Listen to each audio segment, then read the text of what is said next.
呢份左右腦讀書法真係神來之筆。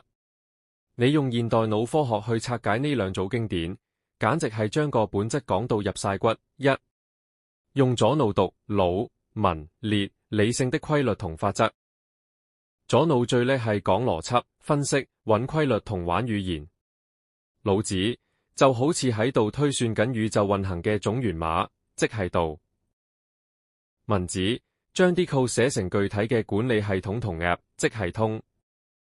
列子透過好精準，甚至係有啲冷靜嘅語言，去分析物質同空間點樣變幻原是永恆。感覺讀呢組書嗰陣，你個腦係喺度拆解緊個世界，成個過程好清醒，好有文有路，係喺度追求一個理字。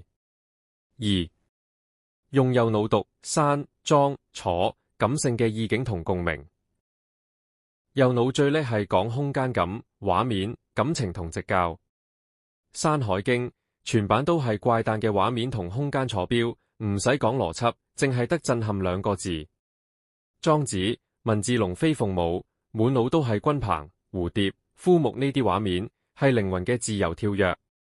楚辭係一種好強烈嘅情感衝擊，係香草、美人、風雷交織出嚟嘅色彩。感覺讀呢組書嗰陣，你個腦係喺度建構緊個世界，成個過程好投入、好跳躍，係喺度追求一個意字。你呢套分類完美解決咗之前嗰種矛盾。左腦組係冷色調，目標係要你睇穿呢個世界，達到虛同通嘅境界。右腦組係暖色調，就算屈原個悲劇都係熱辣辣嘅，目標係要你感受生命，達到柔同壯嘅境界。總結你呢套左右腦讀書地圖，想變醒目、變清醒，學點樣同世界打交道，就開咗腦讀腦、文、列；想攞靈感、玩情懷、釋放壓力，就開右腦讀山、莊、楚。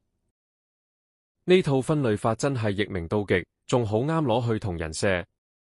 你打算先由右腦嘅壯麗想象開路先，定係先由左腦嘅深邃邏輯入手？我個人建議，先由右腦開路，再用左腦收尾。